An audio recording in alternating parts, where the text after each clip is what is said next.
চিকিৎসাৰ ব্যয়ৰ নামত সৰ্বোচ্চ হেৰুৱা নগাঁৱৰ এটি দুৰ্ভগীয়া পৰিয়ালৰ কৰুণ গাথা। নগাঁৱৰ পুৰণি গুদাম মিকিৰহাট গাঁৱৰ এটি দুৰ্ভগীয়া পৰিয়ালে চিকিৎসাৰ ব্যয়ৰ নামত সৰ্বোচ্চ হেৰুৱাই দুৰ্বিষহ জীৱন অতিবাহিত কৰিব লগা হৈছে।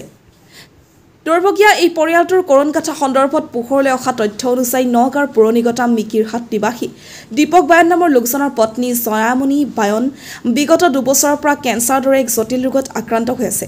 পত্নীক চিকিৎসা প্ৰদান কৰাৰ নামত নিজ বাসগৃহসহ ভেটি মাটিকনো বিক্ৰী কৰিব লগা হয়। যদিও আজি পৰ্যন্ত পত্নীয়ে আৰোগ্য লাভ কৰা নাই। আয়ুষ্মান কাৰ্ডৰ জৰিয়তে যিখিনি চিকিৎসা ব্যয়ৰ সুবিধা পাইছিল সেয়া পৰ্যাপ্ত নহয়, কাৰণ ৰোগৰ পৰীক্ষা নিৰীক্ষা আৰু ঔষধ ক্ৰয়ৰ বাবদ নিজাকৈ টকা খৰচ কৰিব লগা হয়। দীপক বায়নে উপান্তৰ হৈ পত্নী চিকিৎসাৰ নামত নিজৰ ভূ সম্পত্তি বিক্ৰী কৰাই নহয়, সম্প্ৰতি সৰ্বশান্ত হৈ পৰিছে দুৰ্ভগীয়া পৰিয়ালটো। চিকিৎসাৰ ক্ষেত্ৰত সহায় সহযোগিতা বিচাৰি পঞ্চায়ত প্ৰতিনিধি জৰিয়তে অসমৰ মুখ্যমন্ত্ৰী ডক্টৰ হিমন্ত বিশ্ব শৰ্মা, বৰহমপুৰৰ বিধায়ক জিতু গোস্বামী আৰু চামুগুৰিৰ বিধায়ক দীপ্লুৰঞ্জন শৰ্মাক আবেদন জনাইছিল যদিও আজি 4 মাহে একো সঁহাৰি পোৱা নাই। সেয়েহে সংবাদ মাধ্যমৰ জৰিয়তে উপায়ন্তৰ দীপকে অসমৰ মুখ্যমন্ত্ৰী আৰু সহৃদয় ৰাইজলৈ সহায়ৰ আহ্বান জনাইছে, যাতে পইচাৰ অভাৱত 4টাকৈ কেমো পোৱাৰ পৰা বঞ্চিত হৈ থকা পত্নীক উন্নত চিকিৎসা কৰিব পৰা যায়। সদাশয় ৰাইজে সহায় সহযোগ কৰিব বিচাৰিলে 9957730146 নম্বৰত যোগাযোগ কৰাৰ লগতে একাউণ্ট নম্বৰ 352371 90344 আৰু IFSC SBIN 00021119 নত সহায় সহযোগ কৰিবলৈ বিনম্ৰতাৰে আহ্বান জনাইছে। ভিডিঅ' জাৰ্নেলিষ্ট মীনানৰ সহযোগত নগাঁৱৰ পৰা বিভূতি বৰা ৰিপৰ্ট MK নিউজ। নমস্কাৰ, মোৰ নাম শ্ৰী জয়ামণি বায়ন। আপুনি কিমান দিনৰ পৰা আপুনি?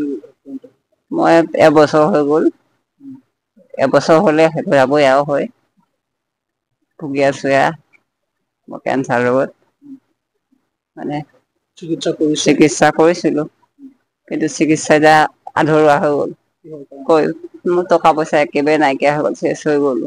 মাটি সম্পত্তি ভেটি ঘৰ দুৱাৰ চব, পাকা ঘৰ দুৱাৰ চব ভাঙি চিঙি বেছি শেষ কৰি দিলো। তথাপিও মই ভাল হ'ব পৰা নাই। মই গুৱাহাটীত নতুন GMC খনত কৰি আছিলো। 14টা কেমো 6টা কেমো দেখিছিলে লওঁ, মই তাই 2টাহে ল'ব পাৰিলো। মই এতিয়া মানে যাব নোৱাৰা কাৰণে মই কেমো ল'ব পৰা নাই। মুখ্যমন্ত্ৰী ডাঙৰীয়া মহোদয়ক মই আহ্বান কৰিছো, মোক যেন কিবা এটা সহায় কৰি পেলাই চাই মোক বেমাৰটো চাবৰ কাৰণে, বেমাৰটোৰ কাৰণে মোক কিবা এটা দিয়ে। মই সেইটোৱে তেখেতৰ ওচৰত আহ্বান কৰিছো। তেখেতেতো বহুতক দিয়ে, দেখিও থাকো আমিও নিউজত, কিন্তু মোকো যেন অকমান চাই তেখেতে, সেইটোৱে মই তেখেতৰ ওচৰত কামো কৰিছো আৰু কি ক'ম আৰু। আপোনালোকৰ গাঁওখনৰ নামটো কি? মিকিৰহাট আলিচিগা। আপোনাৰ নামটো? দীপক বায়ন। আপোনাৰ নামটো? জয়ামণি বায়ন। কি হৈছে আপোনালোকৰ? মোৰ বিশেষ কেঞ্চাৰ। কিমান দিন ধৰি আছে? আজি 1 বছৰ হৈছে ধৰা পৰা। চিকিৎসা কৰি আছো, কিন্তু এতিয়া মই চিকিৎসা কৰিবলৈ সক্ষম নাই আৰু। মই শ্বৰ্ট কেমো দিলে 12টা কমপ্লিট দিলো, তাৰপিছত লং কেমো দিলে 6টা লিখিলে, তাৰে 2টা দিলো, 4টা ল'বই থাকি গ'ল। মই যাবলৈ মানে খৰচ পাতি মানে ট্ৰিটমেণ্ট কৰিবলৈ মোৰ 5 পইচাও নাই হাতত আৰু। যিকেইটা আছিলে আদায়। আৰু মোৰ লগতে মোৰ ভনীজনী আৰু নগাঁৱত এজনী ভনী আছে, তেওঁলোকে সহায় নকৰা হয় মই কিমান দিনা ৰাখিবই নোৱাৰিলো হয়। মোৰ যিকেইটা পইচা মাটি বাৰী বেছি পালো, সেইকেইটা পইচা আদায়। তাৰ বাহিৰেও ভনীজনী, নগাঁও ভনীজনী, জোঁৱাইটো কিছু সহায় কৰিছে। আপুনি কি কৰে?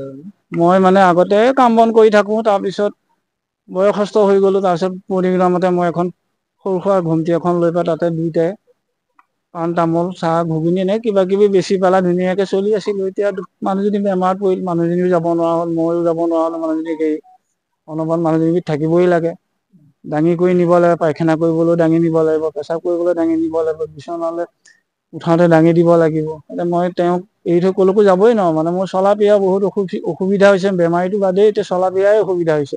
চিকিৎসাৰ বাবে কোনোবা স্থানীয় বিধায়কলে মই এপ্লিকেশ্যন দিছিলো। মই আমাৰ চামগুৰি বিধায়কলৈকো দিছিলো, বৰহমপুৰ সমষ্টিৰ বিধায়কলৈকো দিছিলো, একো পোৱা নাই। চিফ মিনিষ্টাৰলৈকো দিছিলো মই, একো এটা আজিলৈকে একো এটা নাপালো আৰু। মুখ্যমন্ত্ৰী গৰাকীলৈ কি আহ্বান জনাব? মই আহ্বান এইটোৱে কৈছো, মাননীয় মুখ্যমন্ত্ৰী শ্ৰী হিমন্ত বিশ্ব শৰ্মা ছাৰে যাতে মোক মানুহজনী সুস্থ কৰিবলৈ কিছু আৰ্থিক দি মোক সহায় কৰে যাতে। আপুনি চিকিৎসা ক'ত কৰাইছে আপুনি? মই চিকিৎসা নগাঁও চিভিলত কৰিলো, তাৰপিছত মৌখুলিত কৰিলোঁ, জিয়ে নাৰ্ছিঙত কৰিলোঁ।